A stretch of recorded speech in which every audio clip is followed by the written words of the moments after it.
Happy almost Thanksgiving, everyone, and welcome to Richard Skipper Celebrates. For those of you who are here for the first time, my show is all about celebrating life, celebrating art, celebrating artists, and I am so excited about today's show. First of all, I want to show you where it all began for me. This was the first Judy Garland album that I got. My mother gave me this when I was 10 years old, and it changed my life. I was already a huge Judy Garland fan. Those of you who know me know that I was 8 years old when Judy passed away, and I literally threw myself on the floor and I screamed to my mom, "I can't go on. I can't go on." And my mom says, "You don't even know this woman." Well, a lot of us feel that we know her based on the many biographies, both on screen and in print, that have come about. But this man that we have on our show today, Lawrence Schulman, has truly devoted his life to celebrating what I call on this show her body of worth. And Lawrence, I am so thrilled that you're here today. And there are so many things that I want to talk to you about. First of all, I want to add happy Thanksgiving. Welcome home, because I know that you're just abroad, if you'll pardon the expression. And you just, I want to talk about your two books today, Garland, That's Beyond Entertainment. Incredible 2 volumes here. Having just gotten Barbra Streisand's biography, which is huge, what was the choice to do this in 2 volumes rather than putting all this in one book? Well, I personally would have preferred that it be 1 volume. I mean, I thought it would be 1 volume. The publisher decided that it would be 2. I had no decision making in that process, and I let it be. So it's 2 volumes, but it could have been 1 volume. I wouldn't have objected. Now, you started writing liner notes and covering Judy's history in 1993, if I'm not mistaken. That's correct. You have, there's been a lot that you possibly have learned, not only about her, but about yourself in the process of writing about this. And not only do I want to talk about Judy today, but I want to celebrate you and your body of worth. And thank you, by the way, for chronicling this history. As it says in everything that I've read, in the books are phenomenal, by the way, that it's not just she was born in 1922 and she died in 1969, and this is going to cover everything in between. You go back and you not only shed light on your previous work, but you also shed light on some of the work that's been done by others. What was the impetus to sit down and write these 2 books? Well, I never wrote this book. These chapters all come from writings that I've done, whether it's liner notes, articles, reviews, talks, introductions, interviews, whatever. I'm sorry to take away from the legend of people sitting at their typewriter and preparing a book, but basically the book was putting together texts that I had done over the past 30 years, because the book begins with the first CD for which I wrote the liner notes in 1993, a CD called Child of Hollywood, which I did with engineer Robert Parker. And the last chapter ends in 2023 with an interview that I did about a French book, which I translated into English. So it's 30 years of writing. So one could say that the book took me 30 years to write. You could say that. Absolutely. When did it all begin for you, Lawrence? What was the impetus that got you interested in Judy, and how did it come to be that you wrote the first liner notes in 1993? Well, I'm a little bit older than you, Richard, and I think they're about the same age. But I remember watching the Late Show and the Late Show in the late 1950s, early 1960s, And obviously, I had seen Wizard of Oz and Star is Born and Meet Me in St. Louis. All the great films I had seen already. But it was, at 3 a.m, I would get up to watch Pigskin Parade when I was 10 years old. So this goes way, way back, and it goes way before, obviously, that I first began writing about her in '93. So I can't say, I can't tell you why, where the interest comes from. I just felt a bonding with her very early on.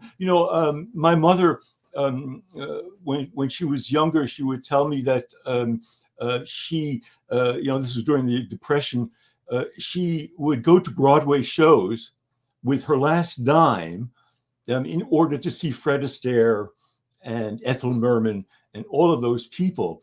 So maybe I got a bit of interest in Garland and the type of music she was performing from my mother. And you were just speaking about your mother. I saw Garland twice in concert. The first time was 1965 in Forest Hills at the tennis stadium there. And the second time was the opening night at the Palace in 67. But for the first 65 show, I went there with my mother. I was 15 years old, so I don't have many memories of it. I just remember it was raining, and that was it. The Palace appearance in 67, that's much more memorable for me. And in fact, it's a chapter in the book only about my reaction to the Palace performance and the crowd. Well, I want to go there for a moment because, in William Goldman's wonderful book, The Season, he also talks, his book opens with about that night and what that experience was like and the fandom that was happening and this give and take between her fans and Judy Garland. And you talk about this in the book. If you can take those, and we're not going to give away too many spoilers because we want people to buy the books. But if you can explain to the audience what your visceral reaction was, being in the midst of the fandom that was happening that night. Yeah, well, that's a little bit of a delicate question, and I don't want to hurt anyone or mention any names. I'm just going to keep it kind of neutral. But, however, as Garland would say, when I was younger and watching these Garland films and buying Carnegie Hall and listening to her Decca records and all of that, my relation to Garland was always musical. I, from very early on, felt that she made a tremendous contribution to American popular music and the Great American Songbook. And so my connection with Garland, and I know people say Judy, I've always said Garland because I have great respect for her. And it's always been a musical thing, especially her Carnegie Hall album, which I remember buying, at the early 60s, in the early 60s. And I've always had a desire to learn more about her because of her music. And I've done that over the years by reading books, seeing the movies, doing what a lot of people have done. So when I went to the Palace on opening night in '67, it was I was 17 years old, and it was I was at my first job that summer in upstate New York at a camp for mentally handicapped children. And I came down to New York. I grew up in the Bronx, Right. and I didn't tell my parents I was coming down to New York to see Judy Garland at the Palace. I have no memory of where I stayed or anything, how I got there. No memory at all. I just remember the show, and I went to this show, and it was the first time I had ever been exposed to the fans. And to be honest, I was shocked. I'm gay.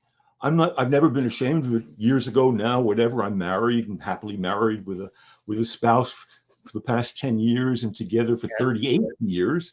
So I've never made a big deal of my sexuality, but obviously, everyone there was gay, very flamboyant, very casual, as I think I put it in the book. Very Yes. casual. And unfortunately, I'm not very casual. I'm very kind of ordinary and quiet and reflective and that kind of person.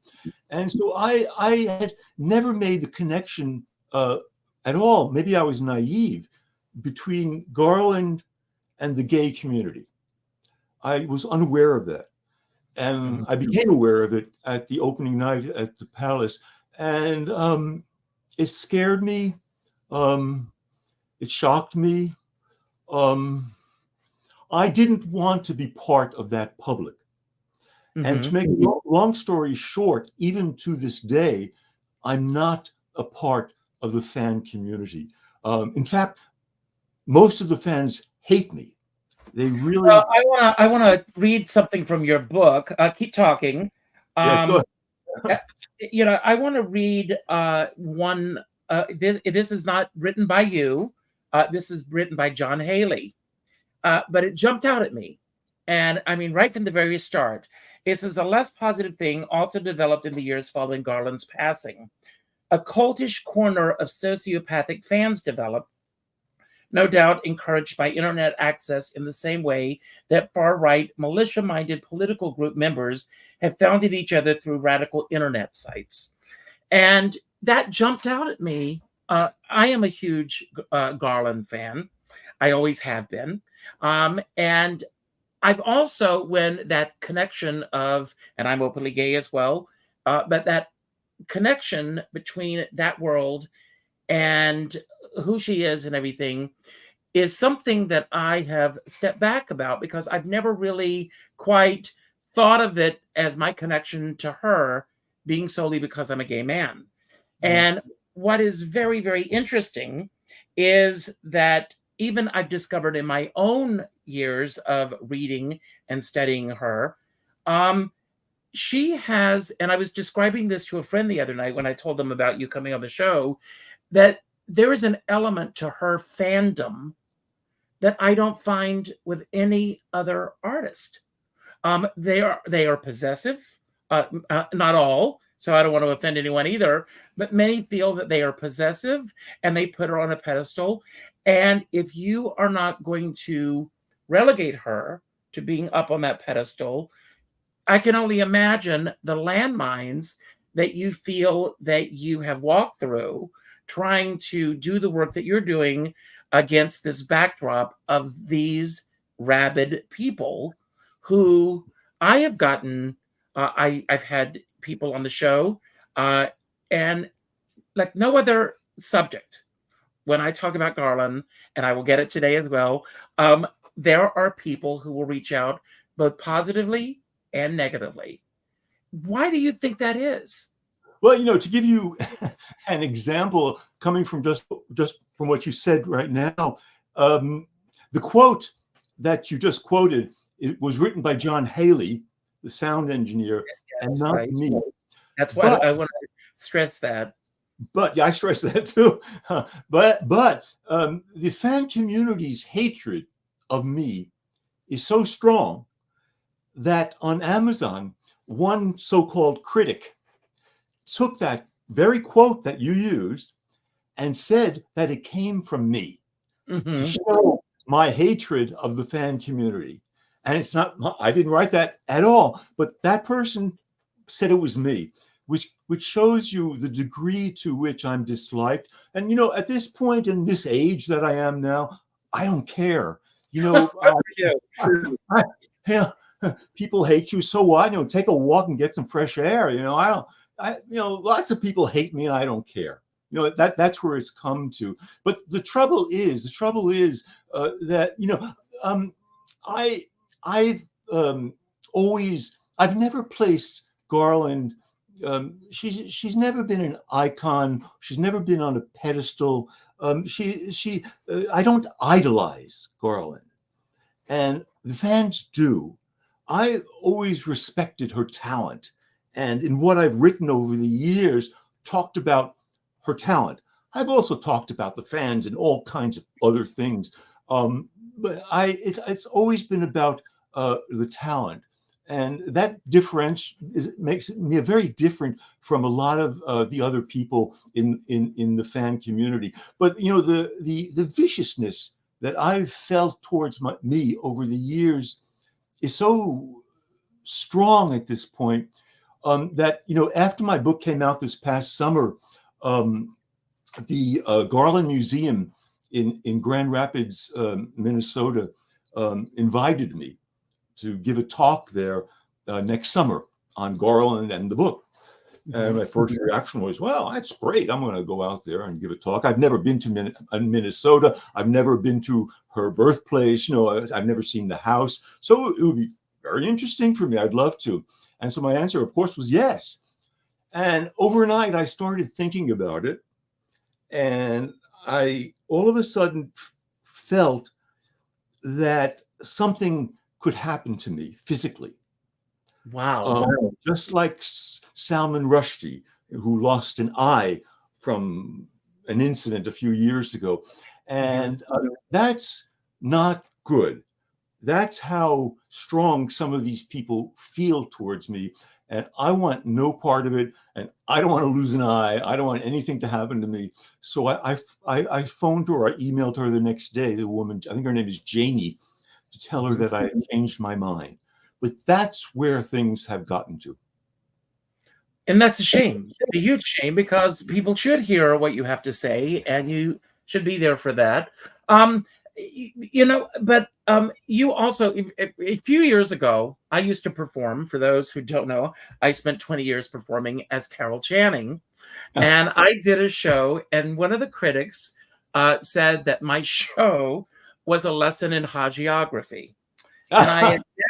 And I had never heard the word before. And of course, I looked it up.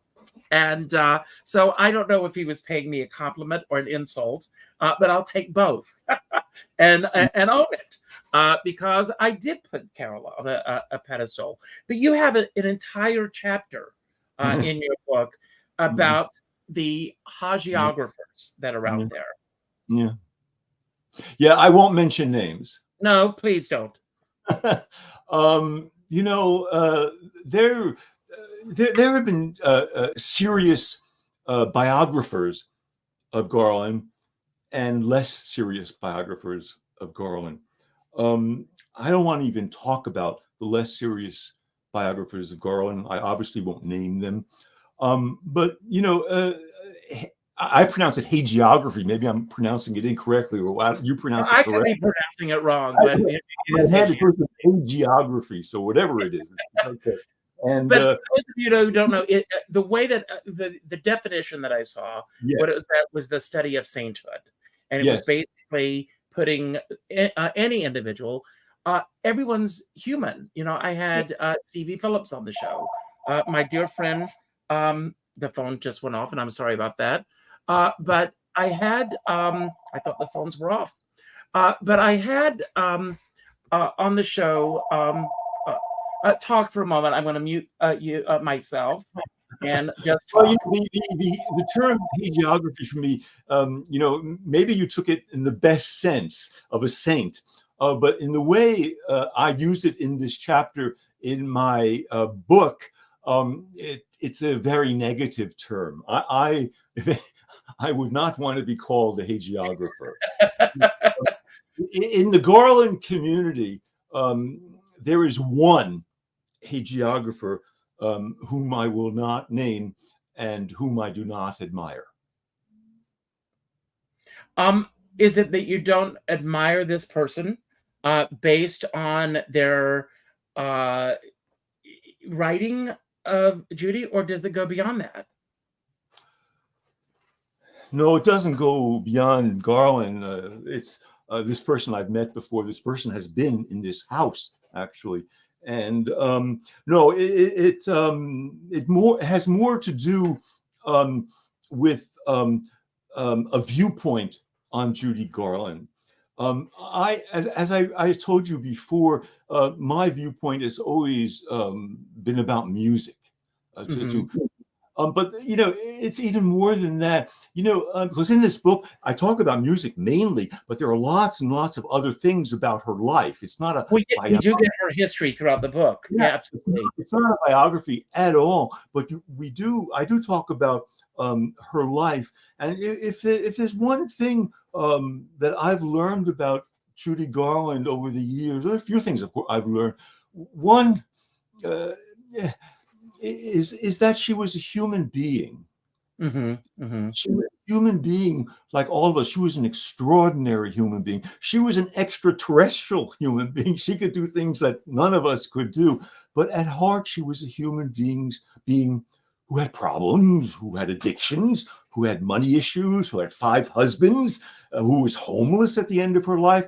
Lots and lots of issues. And I've always kind of mingled the professional career with her life. I think you can't talk about what she accomplished in her life without also talking about the human being. And this hagiographer, whom I don't admire, kind of ignores the human being and only talks about the career. And I think that's a gross misrepresentation of Judy Garland. And that's your opinion, you know. Absolutely. Absolutely. And you are entitled to your opinion. I had Stevie Phillips on the show a couple of months ago at the suggestion of a friend, and I allowed her to tell her story. It was her experience of what she experienced with Yeah. Garland. Her book And is excellent. Her book is excellent. She thanked me at the end of the show, saying that I was the first interviewer that allowed her to tell her story. And so, and they're all different realms. I know, and I will mention a name, Scott Schechter, who I knew, and Scott I knew Schechter too, of course, yes. and Scott lived, ate, and breathed Judy Garland. You know that. Yes, Um, of course. and yet he got a lot of vitriol from other biographers Of course. because of his approach to her. Um, I would like, as long as it's, factual, Yeah. I would like to think that there's room for everybody. Yeah. Well, I'm in my office right now, and in my office there is room for everybody. The hagiographers, they're there on the shelf. So Right. even the people I don't admire are sitting on my shelf right over there. So it's a great big world out there, and I mean that's what I've kind of been doing my whole life is reading everything and trying to know everything and listen to every recording, seeing every film and every aspect you can imagine. And that's kind of it's been a quest kind of throughout my life. But at this point where I am now, um, you know, I think I've written this too. The more you know about Judy Garland, the more you know that you know nothing. Mm. Garland is an enigma, and anyone who pretends to know the truth about Judy Garland is not telling the truth. It's very interesting. I read somewhere that with all of us, that someone said that each of our lives are the director's cut. In other words, the way that we present ourselves into the world. I mean, and you're right. She was a living, breathing human being with positivity and negativity, and all that includes. But when I was doing my research on you as well, I found this. You were doing a talk, and it said, if I just had 1 hour to convince you of Judy Garland's place in classical American popular music, what film and television performances would I share? And I present that question to you right now. Well, that's a uh, that's a talk I've given about Garland called "Moments of Magic," and the talk is in the book. Actually, the transcription Yes, yes. is there, and it takes an hour and 15 minutes. This talk, so we don't have an hour and 15 minutes. So Well, I don't. let's just start with a starting off point. The starting off point is "It's Love I'm After." The I'm song "It's sorry, Love." what was that again? It's Love I'm After Oh, from yes, Pigskin yes, Parade. right. It's not a very good musical. It's her first feature film she did in 1936 at 20th Century Fox. She was loaned out by MGM. And she does, I think, 3 numbers in the movie. They're all pretty good. But It's Love I'm After is a wonderful song. And she's doing it in playback, obviously. And she already at that age in her first film, she knows how to do playback like a pro. It's just staggering. And what's interesting about this song, it's a very good song. I forget the composers right now, lyricists.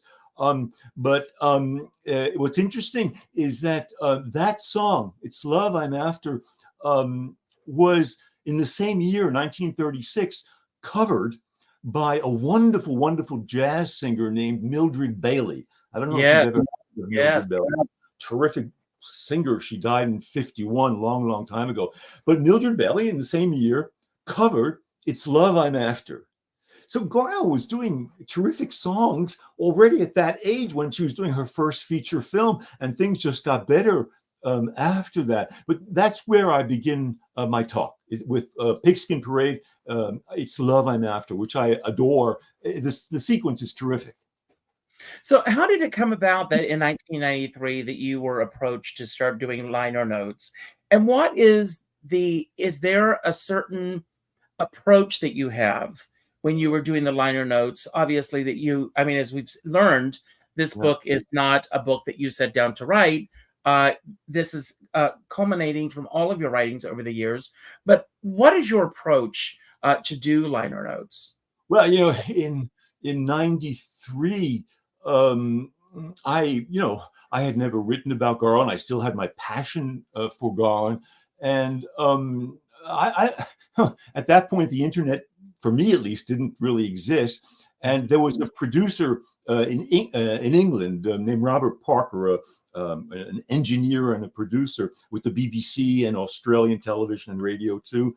And he was doing lots and lots of jazz CDs at the time.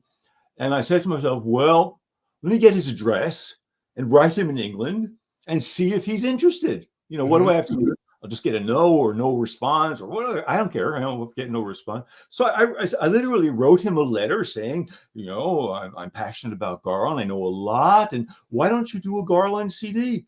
And Robert right away said, great idea. Come to England. We'll do this together. And I did. I went to Devon, England in '93. I saw him doing the transfers and everything. And met his wife, who's an opera singer, very nice woman. And that was my first CD. No one reached out to me. And even to this day, now you have emails and whatever, I'm still doing the same thing. I'm sending letters. I'm doing this all the time, trying to concoct ideas and come up with something or other. And I contact people. Normally, there's no response, but sometimes there is. And in fact, many times there are, if your idea is good. So that's how it came about. No one reached out to me. I reached out to them. You got to toot For your own you. horn a little bit. The other thing I would say, Richard, is in terms of liner notes. Let me take a glass of water because my mouth is dry. I'll join you. Thanks. In terms of liner notes, one thing that's always been important to me is not to write liner notes for the fans. When I'm writing liner notes, well, the fans know so much. You're not going to tell them anything anyway. So you have to write for a person who's interested in Judy Garland and maybe knows a little bit, and you have to help them along and inform them further from what they know. So my goal is kind of educational and to let them savor Judy Garland a little bit more than they had in the past. I'm not speaking to the fans who know everything. I'm speaking to John Doe or Mrs. John Doe who's interested, and I want to get them more interested. So that's always been my goal when I'm writing liner notes. So when you sit down to do the liner notes, I mean, obviously, you're going to revisit the music, and you probably embody the music in a way that the average listener may not. For example, you're going to take it to another level, and for the notes, uh, what has changed within you and your liner notes over the years that were not in place when you first started doing this? I write better. That's I'm more. Well, I mean, reading the book, you started out writing very well, so so that's great. Yeah, I've always written well. When I was in high school, I was the editor in chief of the newspaper there, and when I went to Stony Brook University on Long Island, and I was a journalist there too. And when I was an English major and everything, I've always written well. It's been something that I've been able to do, and fortunately, the Arsk Journal, which is a scholarly journal, a musical journal about historical recordings, has given me the opportunity to write about Judy over the years. So I've been very lucky in that sense to be able to express myself fully through that journal. But what has changed? I don't think anything has changed. I think I'm pretty lucid. I'm pretty well informed, and I try to. I'm still learning. Even at my ripe old age, I'm still learning lots of things, and I'm always curious, and I'm always anxious to re-listen to things. Maybe I'll hear something new, or to see a film in which I'll see something new. So it's a continual process, probably to the day I die, of learning. And I don't pretend to know everything, as I told you before. So it's a quest, it's a passion, and it's something which will never end for me. Well, with a lot of writers, and I've had writers say to me that an editor will come in and make adjustments, make changes, and everything. Do you work with an editor as well, or Yes, well, very much. Yeah, okay? yeah. The people at the Arsh Journal, um, they can delete a lot of stuff, and sometimes I agree with that, or sometimes I don't agree with that.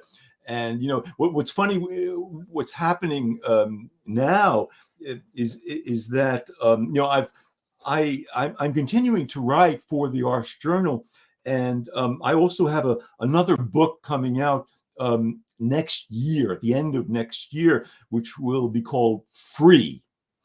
And these will be writings of mine for the past 25 years or so, which are totally non-Garland, which are totally non-Garland. Nothing. Maybe there's one chapter about Garland, but the point I'm trying to come to is that I've written a lot of things other than Garland over the years. And sometimes the people at the Arsh Journal, they're redlining all these things, like 20 lines, they're all red line.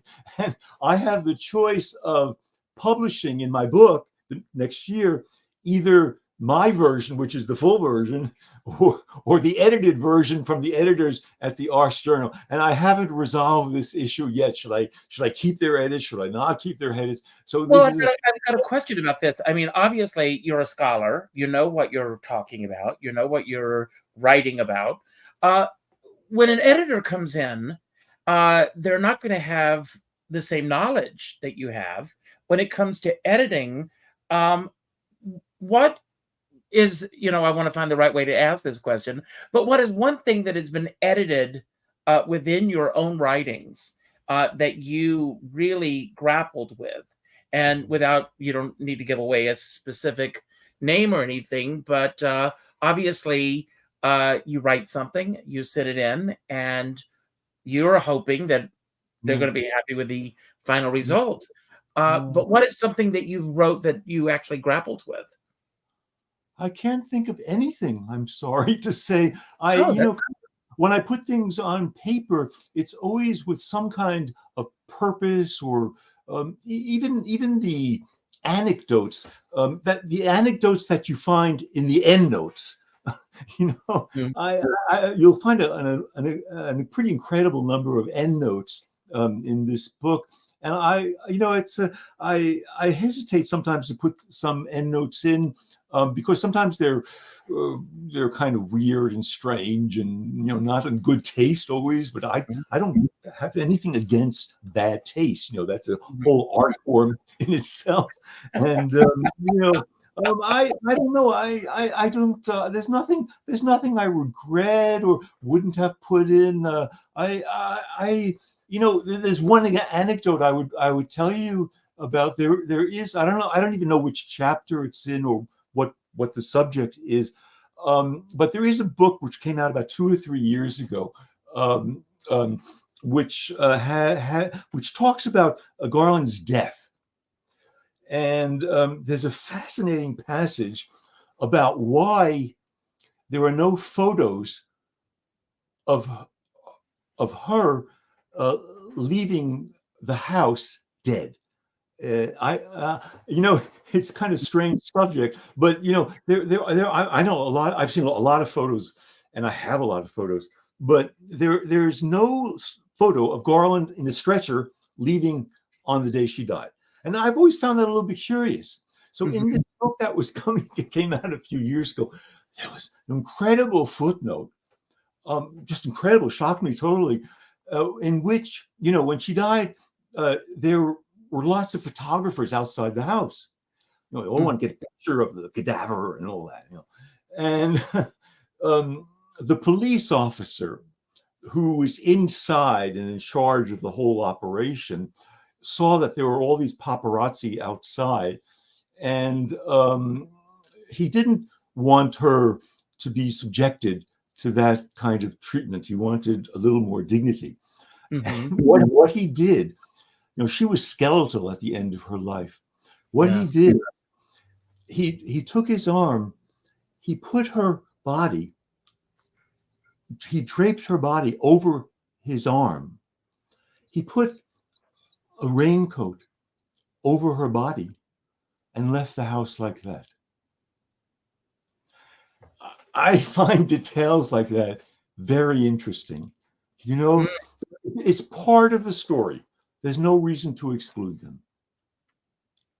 But has that been verified as being factual? That's the only place I've ever seen it.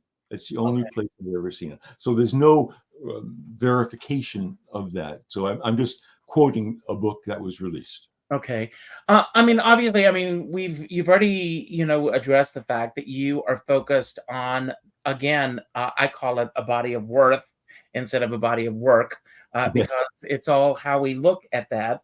But obviously, over the years, the good, the bad, the ugly, as they say, there are a lot of biographies out there. Are there biographies that have resonated with you? Oh, completely. Yes, completely. I would say the best biography is Christopher Finch's biography, Rainbow, that came out in 1975. And I knew Christopher Finch. He wasn't a friend, but on one of the box sets that I did for JSP many years ago, he agreed to write some liner notes for one of the CDs. So I knew Christopher. He's dead now, and his book doesn't have all the details and information if you're looking into the nitty-gritty facts of her life, but he was an extraordinary writer, and he captures her the best. He captures her the best. It's as I say, it's not all the details that many people want, but for me, the Christopher Finch book is the very best. There are other books. Gerald Clark, for example, his biography Gerald Clark's biography is not very well liked by a lot of the fans, because it includes a lot of the warts. It's not always pretty. But since I believe in that philosophy that you got to show the person completely and accept him or her as he or she is. I like the Gerald Clark biography, and I knew Gerald Clark. He's still alive. In fact, there's a letter from him I received when his book came out, that he sent to me, about the fans. He wrote me a letter about the fans, and in that letter, he told me that many of the fans are angry and hateful. And maybe 25 years ago, I didn't really understand what that meant. Now I do. But John Haley's quote goes on to say that the way that many of our fans, we're not lumping everybody together, everyone, but there are a lot of hate mail, Richard. Here, we're going to get a lot of hate mail. I'm sure you do. I mean, I have received hate mail, but Judy Carol Channing once said to me, "You've got to realize that for every person who likes you, there are an equal number who don't. Get used to it." And but the hatred is based on an image they have of her, rather than who you are, what your goals are, what your intentions are. But you brought up something else that just triggered something with me. As a singer myself, when I sing a song, it's a reflection of where I am at that point in my life. Mm-hmm. And there are many songs. And you also mentioned in your book, when you look at someone like a Frank Sinatra or an Ella Fitzgerald or Judy, in terms of the number of songs, are not on the level of where they were. And I'm talking about numbers wise. A lot of songs, especially as she went into in the early 1950s, her concert years, it was a look back on her career. It was a celebration of what she had brought to the table. And there are certain songs. One of the things that I love to do is to take a certain song and listen to it as she sang it throughout her career. Zing With the Strings of My Heart, Over the Rainbow. It was all different as she did it. In Barbra Streisand's autobiography, she says that Happy Days Are Here Again. She says she still doesn't have it where she wants it to be, that she's constantly looking at it. So when you are going back and you're listening to this music and you've listened to various versions of a particular song, are you able now, with who you are and what you've become through your writing and your work, to just sit back and enjoy a song? Or are you always thinking in the back of your mind about the technique of the song, if that makes sense to you? I understand what you're saying. When I listen to Garland, I'm never thinking. It's always for the pleasure. I think thinking comes afterward. You have to reflect on things. But I even for some of the movies, people think I'm crazy. But the one movie, if there is one that I like most about Garland, is The Pirate. I think The Pirate is my favorite movie, and that's a movie which requires a lot of reflection. After there was even a book published about The Pirate. Yes. And you got a chapter about that. Yes, chapter on it. Yeah, and I think there's a time for reflecting and a time for enjoying. And if you take Judy at Carnegie Hall, I just let myself go. You can't think while you're listening to Judy at Carnegie Hall. You just sit there and let the music take you in. I'll have time. High volume. I'll have time to think later. But for me, Garland is always a pleasure. I may be intellectual or historic or reflective after, but Garland has always been a pleasure for me. It's always been that way. Well, I'm curious about something. Earlier this year, if I'm not mistaken, you translated a French book into English. You you have a home and is it right in Paris? No. I live on Mount Desert Island in Maine. But I thought But that you also live part-time yeah, in. no. I lived in Paris for 26 Oh, wow, years. okay. Yeah, from 1971 to 97. 26 years I lived in Paris. So I'm You bilingual. you I'm know the bilingual. language very well, and but have you been asked to translate other books as well? And what is that experience like for you? Well, I've translated now for, I don't know, about 15 years, for a classical music website called Opus HD, which is a classical website for high definition classical music, which means SACDs or Blu-rays, kind of better quality sound. And so I've been translating a lot, but it's always been about classical music. Um, the author of this French book, his name is Bertrand Tessier. I've known of him for a while, and his book on Garland was published, I don't know, 5 or 6 years ago.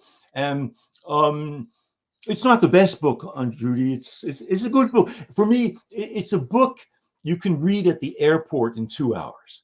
If Okay. it's that kind of book. You just pick it up and you can't stop reading. It's like drama. And I said to myself, well, that's never been done before. That's kind of interesting. And so I took it on myself to find a publisher here to publish a translation of that book. And I found Bear Manor Media, which is the Yes. publisher of my book, and they agreed to it. And I translated it. I thought it would take me 6 months. It took me 2 months. Is it a And literal translation? Does it just translate it exactly as he wrote it? well, there's no such thing as translating exactly as an author writes it. You have to, every language, French, English, whatever, Hmm. has its particular characteristics, its meanings. And if you want an accurate translation of a phrase, sentence, word in French, you sometimes really need to know the French language really, really well to get the equivalent. And sometimes you rack your brains out to find the equivalent. And I enjoy that. I think that's a wonderful experience to find the equivalent in French. So that's what I Do you was. find that as you're translating that you're getting into his head as well? No, no. I feel I'm getting into the French. I don't get into an author's head. My only obligation when I'm doing a translation is to make it seem like it was written in English. Mhm. That's all I'm doing. I have to get the perfect translation. It has to be just right. And I take it, my French is very good. And so I know when something I've translated is not that good. I know when I haven't done it. There was one incredible impossible translation. There was a chapter in that book in French about her marriage to David Rose, and this is in the early 40s. Mhm. And in French, there's an expression. It's called train train, train train train, and it means kind of boredom, everydayness, and it's really monotony, and train train. And Bertrand, the author of this book, used he entitled the chapter about her marriage to David Rose as the train-train of David Rose, in the sense that she was bored, but also that David Rose loved miniature trains. He was a big train addict and had all these trains in the backyard. So how do I make train-train in English? Because boredom is not quite it. And trains don't equate to boredom in English. In French, the train-train relates to the trains and also the boredom. And there was no equivalent. But it took me a week of racking my brains out. And I forget what I came up with. I don't remember the title of the chapter, but it was impossible. I just found something related to boredom and monotony, or I forget what I put, but it was a totally impossible title for a chapter. And at some point you have to say, well, I got to move on, and I did. And so I take great pleasure in translating. It's when you know a language well, it's very stimulating.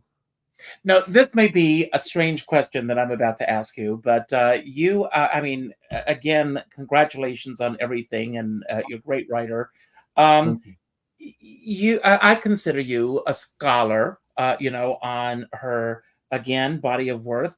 And you also are focused on the music. Yes. In your circle of friends, are they always apt to want to talk about Garland and her music and her career? No, not at all. uh, I don't. I speak to you. I speak to a few friends. I have a very dear friend in Denmark named Kim Lundgren, who has a incredible photo collection of Garland, the best in the world. I talked to him about Garland. Also, John Mayer, whom you know, I Yes, believe. yes, very well. I see him in New York whenever I come down to New York. But also I talk about Garland with my spouse, who's French, because he liked Judy Garland even before he knew me. He had seen Over the Rainbow and Get Happy and all that. But, we've been together for so long now, 38 years, that I've given him an education in Judy Garland over the years. So, whatever I'm working on or whatever problem there is with people, fans, or whatever craziness is going on, at the dinner table, or the breakfast table, we can talk about Judy Garland. He's very aware of what goes on. So pretty much that's it. I don't, everyone knows I'm crazy about Garland. I have a passion for her, but I never talk about her. No, never, never. No. What's your process when you sit down to do liner notes, or does it vary depending on the project? It varies according to the project. You have, when you do the liner notes, you have to be original. Just recently, High Definition Tape Transfers released her concert in Las Vegas, her first Vegas show. And actually, the tape of that is now sitting right here. It's right there, the Vegas tape. I have it. And what do you say? It was her first Vegas show. She did lots of. You try to say something new. I mean, I have to. If I have nothing new to say, there's no reason to write. You have to have something new. So what I came up with was I called those notes Act 3, because Judy, she began in vaudeville. She had her film career. And then kind of the last part of her life was stage, whether it was nightclubs or in concert. And so, that last part of her career, which included this Las Vegas performance, was her Act 3. So I tried to put that performance in the context of her career and her life. So I thought that was pretty new. You have to be short too in liner notes. You can't do 500 pages. You have to, I don't know, do 400 words or something like that, or maybe more if the company allows you to write more. But as I say, my goal is always to say something new. If I have nothing new to say, I have no reason to write. Wow. It may sound like an odd question, but do you consider this a calling? A calling? No. Do you consider breathing a calling? I consider my career a calling. I really do. I think you chose me. You need to breathe. It seems like I've always needed Judy Garland. It's something that I've needed from way back when I was a kid. A calling? No, I have no calling. My only calling is to be lucid, transparent, and clear. Those are callings. Has anything changed within yourself over the course of the 30 years that you've been doing this, that in terms of how you mentioned earlier that it all began with you making that pursuit and that you're still doing that. But what has changed within yourself in terms of how you approach your work now? Well, what's changed? As I said, I think my language skills are better. I write better. I also, and this may sound a little philosophical. Um, I don't care about what other people think of me. There's a kind of letting go that you have to do at some point, and Well, be I want to excuse me for interrupting. Was that always the case, or no. how did you develop? Uh, for those of that are out there watching, how did you develop your thick skin?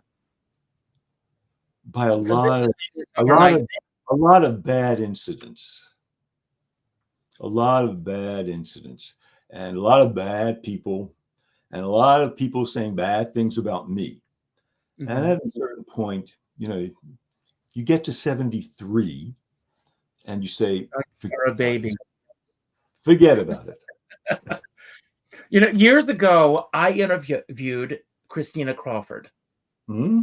and someone who was a family friend of Joan Crawford cut me off, you know, uh, went online and just ripped me to shreds. How dare I give this woman a platform and everything? I said, did you see the interview? Did you read the interview? We didn't talk about Joan Crawford. I talked about Christina, but so Joan Crawford has her fans that are out there as well, and we all know, where we feel about that. Larry, I want to thank you, number one, for reaching out to me and trusting me. I hope you're happy with the interview. Oh, I am going to say my closing remarks, and then I'm going to leave the screen and let you have the final comment. And it could be about anything that we spoke about today, anything that we didn't talk about, or just any message you want to leave for everyone out there who's watching. And when you say goodbye, I will end the show so you don't even have to worry about how do I end this. I want to thank everybody for tuning in today, this Thanksgiving season. It's not a cliche. I'm thankful for all of you. When you take the time to spend an hour with us, it means the world to me. So thank you for being here. If you like today's show, please hit the like button, leave a comment, share this with your friends. That will help elevate the ranking of this. There are 2 volumes here, and I love these books. And again, celebrating her body of worth, to sound like a broken record myself. One thing that you and I disagree somewhat on is I actually love LPs. And yes, but okay. and I used to love to go into the record stores and just go to the events and everything. So please call your favorite bookseller and ask if they have these books on their shelf, and if they don't, suggest that they get them. Like I said, there are 2 books here. Order 2 books for yourself. And then I always say, reach out to a friend that you haven't spoken to in a while. Go to your Facebook friends list and reach out to the 7th name on the list and send them 2 copies. And then have a discussion about how she has touched your lives through her music, not through everything else that everyone's written and said about her, the music. And that is really what keeps her in our consciousness all these many years later. And I thank you for that, Lawrence, for helping share your body of worth with us as well. I have a dear friend, and he says, we're all in the same storm, but we're in different size boats. And I always say, I don't care what size boat you're on, as long as you have a skipper by your side. And with that, I'm going to leave the screen, Lawrence, and I hope you'll stay in touch with me. I will. Please, thank you. And you've got the final word. It's all yours.